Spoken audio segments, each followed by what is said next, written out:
जोहर, नमस्कार। मैं डीएम रंगीला और आप देख रहे हैं पीएम खौठा टीवी। राजनीति में धैर्यवान होना बहुत ज़रूरी है। अगर आप में धैर्य नहीं है तो आप भविष्य में कभी नेता, मंत्री, विधायक नहीं बन सकते हैं। राजनीति के इतिहास में ऐसे कई कहानी भरे पड़े हुए हैं। तो हम ज़्यादा दूर की बात नहीं करते हैं, हम लोग झारखंड की ही बात कर लेते हैं। तो हजारीबाग से संजय मेहता को ही ले लीजिए कि संजय मेहता सबसे पहले किस पार्टी में थे। वो आजसू में थे। उन्होंने अपने फेसबुक पेज में एक कुछ दिन पहले फ़ोटो पोस्ट किया है सुदेश महतो के साथ। उसमें उन्होंने लिखा है कि ये 2017 का फ़ोटो है। इसका मतलब साफ है कि वो सबसे पहले आजसू में थे, वहाँ उनको मौका नहीं मिला, तब वो आम आदमी पार्टी से चुनाव लड़े। आप सबको पता है कितना वोट आया था, आप सबको भी पता है, तो कमेंट में ज़रूर बताइएगा। उसके बाद वो फिर से मौके की तलाश करने लगे और उस समय झारखंड में जयराम महतो का लहर चल रहा था। तो संजय मेहता बड़े चालाकी से जयराम महतो के साथ जुड़ गए और जयराम महतो ने उनको हजारीबाग लोकसभा से चुनाव भी लड़वाया और जयराम महतो के वजह से उनको 1,57,000 वोट भी मिला। तो जैसे ही इतना वोट मिला, संजय मेहता अपने आप को जयराम महतो से बड़ा लीडर समझने लगे, जयराम महतो को सलाह देने लगे। और जयराम महतो ने जब उनका कहा नहीं सुना तो संजय मेहता ने उन पर कई गंभीर आरोप लगाते हुए जयराम महतो का साथ छोड़ दिया। और फिर वो जेबी केसेस नामक एक संगठन बनाया, मिलता जुलता झारखंड बचाओ क्रांति सेना समिति, और वो विधानसभा में निर्दलीय मैदान में उतर गए। और उनका क्या हश्र हुआ आप सबको पता है कि सीधा आसमान से ज़मीन में आ गया। कितना वोट आया था आप सब कमेंट में ज़रूर बताइएगा। तो क्या हुआ, संजय मेहता ने अपना धैर्य खो दिया। जयराम महतो ने उनको टिकट नहीं दिया विधानसभा का, तो ये अपना धैर्य खो दिए और जयराम महतो का साथ छोड़ दिए और निर्दलीय विधानसभा चुनाव में उतर गए। क्योंकि ये लोकसभा का चुनाव लड़े थे और विधानसभा का भी चुनाव लड़ना चाहते थे। मतलब ये बहुत जल्दी में थे, ये बहुत जल्दी विधायक और सांसद बनना चाहते हैं, बहुत जल्दी अमीर बनना चाहते हैं। लेकिन जयराम महतो ने इसके सारे सपनों में पानी फेर दिया और ये अपना आपा खो चुके और निर्दलीय मैदान में उतर गए और जयराम महतो को बता देना चाहते थे कि हम आपसे बड़ा लीडर हैं। लेकिन हश्र इनका बुरा हो गया।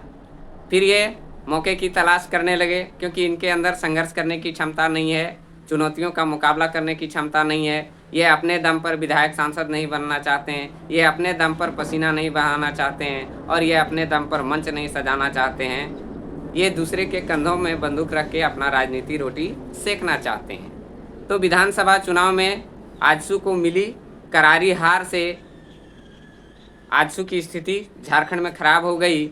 तो ये बराबर भांप गया कि सुदेश महतो को अब नए लीडर की ज़रूरत है और ये सुदेश महतो से हाथ मिला लिया।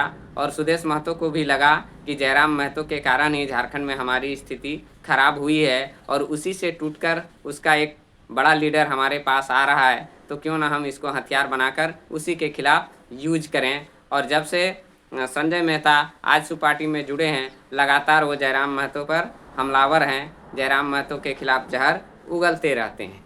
तो आप सब ने देखा कि संजय मेहता ने धैर्य खो दिया तो क्या हुआ कि जो लोग, किसी ने ठीक कहा है कि जो लोग बार बार रास्ते बदलते रहते हैं उनकी ज़िंदगी राहों में कट जाती है, और जो निश्चित होकर निरंतर संघर्ष करते हुए चलते रहते हैं उनको एक दिन मंजिल मिल जाती है।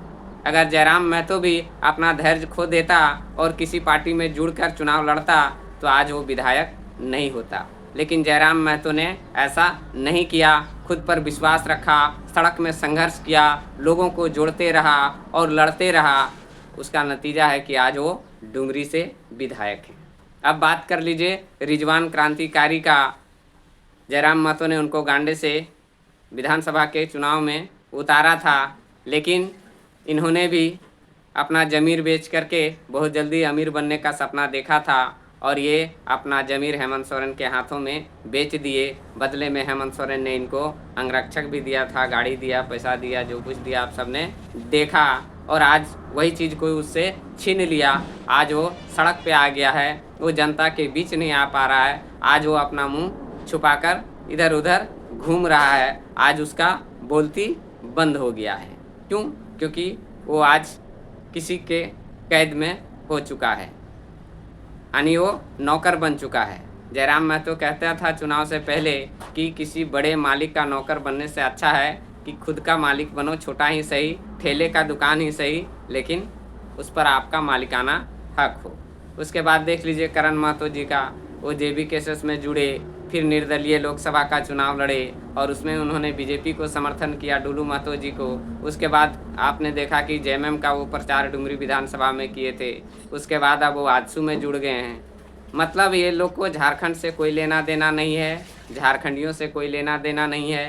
ये लोग खुद का विकास चाहते हैं, अपने परिवार का विकास चाहते हैं। ये लोग अपने क्षेत्र का विकास नहीं चाहते हैं और इन लोग में त्याग की भावना भी कम है। राजनीति में जिसके पास त्याग नहीं है वो आगे नहीं बढ़ सकता है। ये लोग छोटा से छोटा चीज़ पर अपना कब्जा जमाना चाहते हैं। तो ये लोग बड़ा सोच नहीं बना पा रहे हैं। ये लोग सिर्फ अपना भलाई चाहते हैं, अपने परिवार का भलाई चाहते हैं, अपने गांव टोला और विधानसभा का विकास नहीं चाहते हैं। ये लोग हमेशा दूसरे के सहारे आगे बढ़ना चाहते हैं। ये लोग संघर्ष नहीं करना चाहते हैं और ये लोग किसी से टकराना भी नहीं चाहते हैं। ये किसी के पिछलग्गू बनना चाहते हैं, किसी के बनाए हुए रास्ते पर ये लोग आगे बढ़ना चाहते हैं। लेकिन जयराम महतो ऐसा नहीं करते हैं। जयराम महतो खुद बनाकर, रास्ता बनाकर आगे चल रहे हैं, एक अलग लिख बनाकर चल रहे हैं। वो किसी के बनाए हुए पर रास्ते पर चलना उसको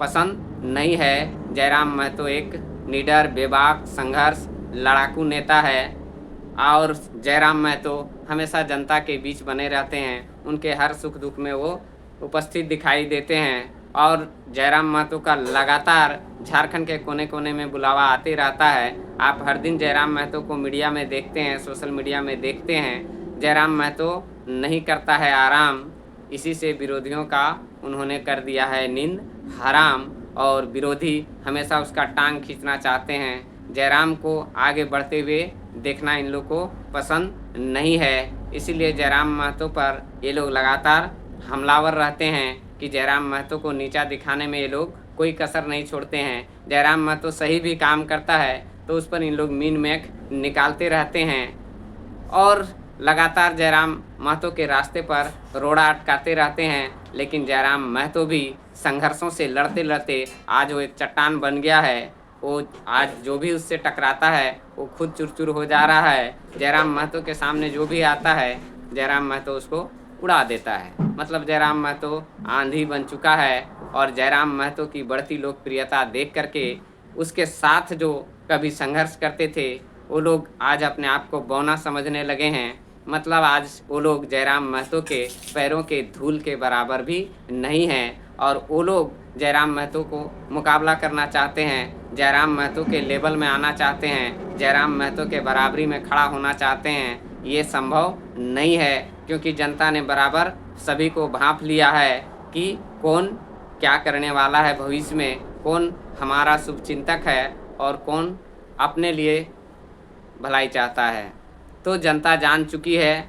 इसीलिए जयराम महतो लगातार अपने काम पर फोकस बनाए रहते हैं। इधर उधर की बातों में वो ध्यान नहीं देते हैं कि ये छोट भैया लोग झोला छाप, सड़क छाप, टकोरी नेता क्या कह रहा है। क्योंकि जयराम महतो अपने से बड़े नेता का फॉलो करते हैं। अगर वो कोई सवाल करते हैं, आरोप प्रत्यारोप लगाते हैं तो जयराम महतो उसका जवाब देते हैं। अपने से जो कुछ नहीं है, एक वार्ड सदस्य भी नहीं है और वो हमको डिस्टर्ब करना चाहता है तो जयराम महतो उनकी बातों पर वो ध्यान नहीं देते हैं। क्योंकि जयराम महतो लगातार एक संघर्षशील आदमी है। संघर्ष करते हुए आज वो यहाँ तक पहुँचा है। किसी के सहारे वो यहाँ तक नहीं पहुँचा है बल्कि अपने दम पर सड़क में संघर्ष करते हुए सदन में पहुँचा है, जिसकी चर्चा आज झारखंड ही नहीं बल्कि झारखंड के बाहर भी जयराम महतो की चर्चा हो रही है। और जयराम महतो की चर्चा झारखंड से लेकर अब दिल्ली में भी होने लगी है और आने वाले समय में जयराम महतो एक कद्दावर नेता बनकर सामने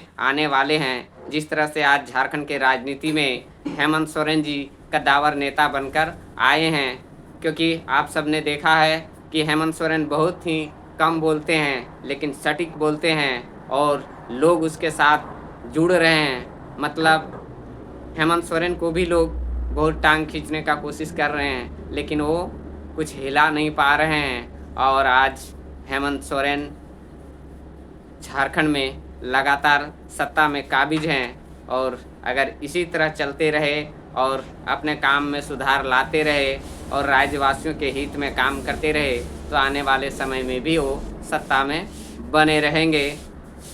क्योंकि राजनीति में अनुभव बहुत ज़रूरी है, क्योंकि आपके पास अनुभव नहीं है तो आपको कोई भी कहीं भी गिरा देगा और आप लड़खड़ा कर गिर जाएंगे।